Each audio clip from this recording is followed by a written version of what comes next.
Grilled cheese, a classic comfort food loved by many, has a rich history that dates back to ancient times. The concept of melting cheese between two slices of bread can be traced back to the ancient Romans, who enjoyed a dish called cacio e pane, which consisted of melted cheese on bread.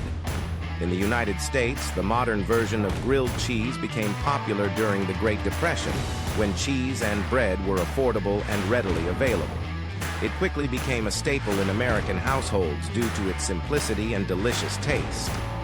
When it comes to making the perfect grilled cheese, the type of cheese used plays a crucial role. While cheddar is a popular choice for its sharp flavor and melting capabilities, other cheeses such as American, Swiss, and provolone can also be used.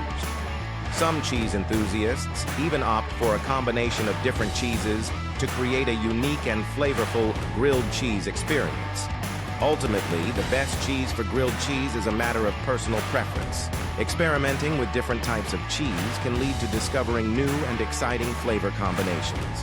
Whether you prefer a classic cheddar grilled cheese or a gourmet version with brie and fig jam, the possibilities are endless when it comes to creating the perfect grilled cheese sandwich.